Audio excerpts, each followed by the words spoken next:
eu un peu marre de tout ça. Bon, donc on a décidé de divorcer, quoi, après. Oui. Et donc après, vous allez vous réfugier d'une certaine manière aussi pour occuper le temps, donc à l'endroit, donc à la maison de Valenciennes, là où vous avez Voilà. rencontré Sandy. Et alors vous vous souvenez de ce jour où vous l'avez croisée dans le couloir? Ben, faut pas trop, comme on va dire, ce jour-là, je la voyais, mais bon, comme la plupart des gens qu'on rencontre à la maison du quartier, voilà, et des copains, des copines, tout ça, et on discutait, voilà. Mais c'est vrai que je me rendais pas vraiment compte que j'étais au début attiré vers Séduit, elle. séduit. Voilà, voilà. Alors comment elle s'est construite, votre histoire? À quel moment vous vous êtes rapprochés? Parce que là, on a affaire donc à la prof avec son élève. Voilà, tout au début. Déjà au début, la directrice, elle me dit, bah écoute Bruno, voilà, est-ce que tu veux faire du chant? Bon, moi j'ai dit, bah oui, bon, pourquoi pas. Elle me fait, ben voilà, elle est à côté de toi, je te la présente, voilà Sandrine et tout. Bon, comme elle me disait, voilà, je voyais encore un tout petit peu, puis quand je la voyais, je dis, oh bah oui, mais moi je vais bien faire du chant, hein. Une façon de draguer, ah voilà, quoi.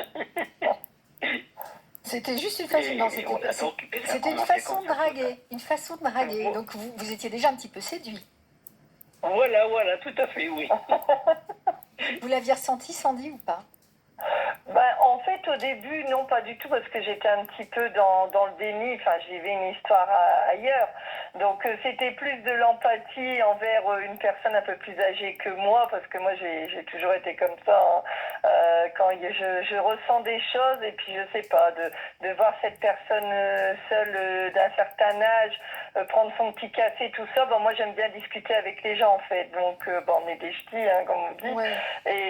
Mais non, c'était pour prendre de ses nouvelles, tout ça, mais j'aimais bien discuter avec lui quand Voilà, ça me remontait un peu le moral, on va dire, ça me faisait oublier un peu, parce que j'habitais Écopont à l'époque, donc ça me faisait oublier Écopont et tous les problèmes que j'avais avec mon futur ex-mari, on va dire, donc voilà, quoi. Donc au départ, c'est Mais une amitié. Au départ, c'est une amitié qui se tisse. mais en fait, même l'amitié au départ n'était même pas là, ça s'est construit durant le cours de chant.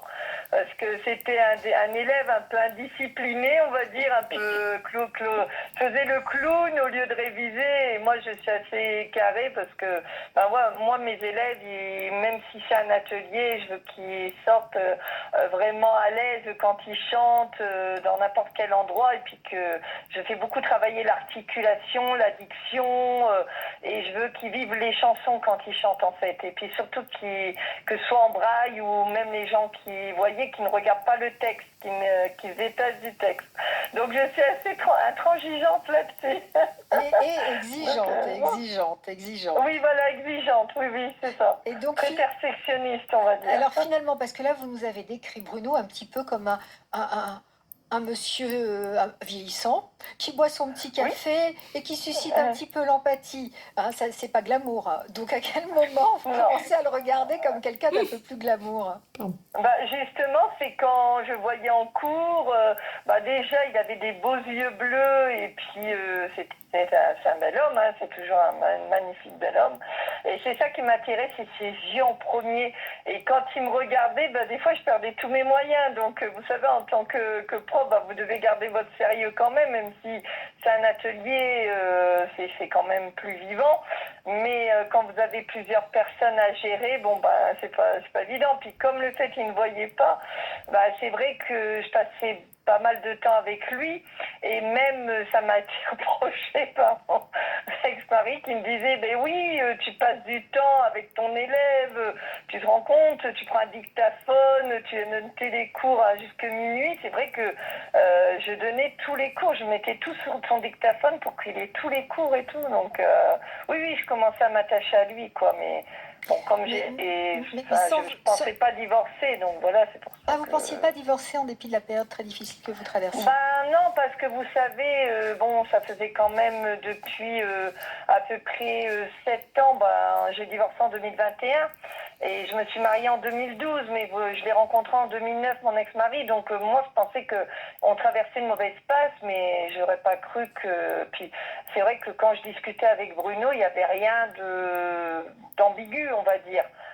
C'était mon élève, moi j'étais sa prof, mais c'est au fil du temps et puis c'est surtout quand il a commencé à me raccompagner au tram. Parce qu'à un moment donné, voilà, il y a mes amis qui me conduisaient avant sur Écopont.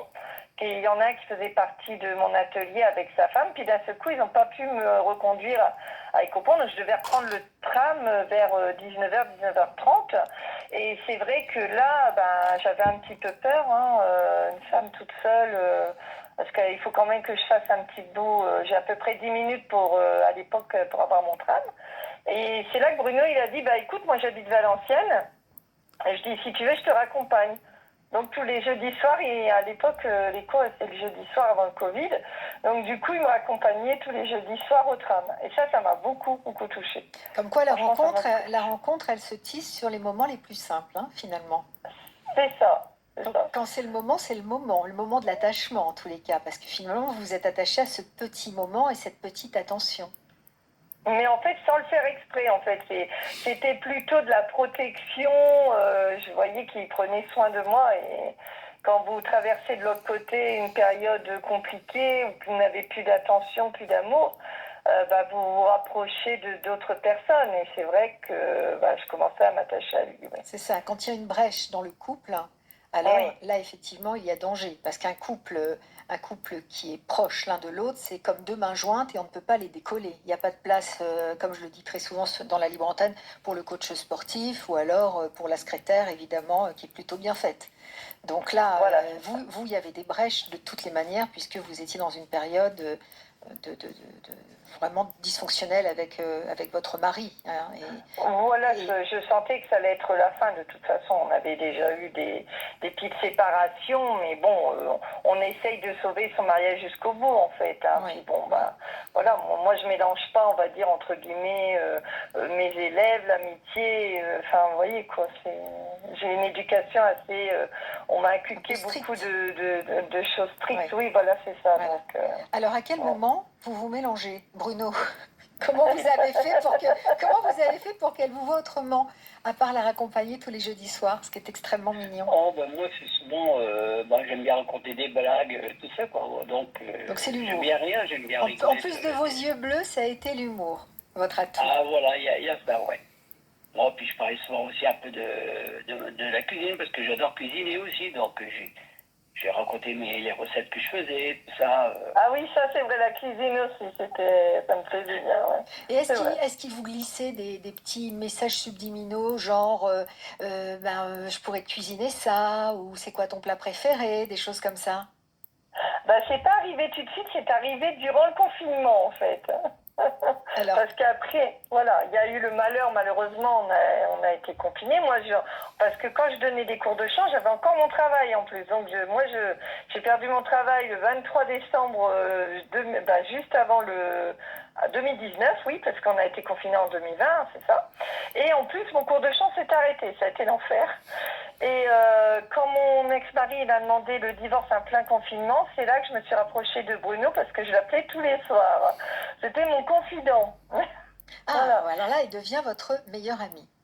Voilà, ça devient mon meilleur ami et c'est lui qui m'a vraiment aidée parce que mon ex-mari travaillait de nuit et dès qu'il partait, en fait, discrètement, je prenais mon téléphone et puis on s'appelait, on se parlait 3-4 heures au téléphone. Hein. Ah oui, 3-4 heures, ah oui, c'est pas rien, là, vous viviez quasiment ensemble en fait au final. Hein. 3-4 heures au téléphone, mais en fait, on voulait, par jour. C'est vrai, mais bon, comme au départ, c'est quand mon ex-mari a demandé le divorce et qu'il m'a dit qu'il avait rencontré quelqu'un, que là, après, je commençais à me détacher de ma vie d'avant, on va dire. Hein, c'est ça. Et donc là, c'est venu progressivement. Donc voilà, là, vous vous êtes rapproché de Bruno. Et c'était oui. quoi le moment où tout a basculé?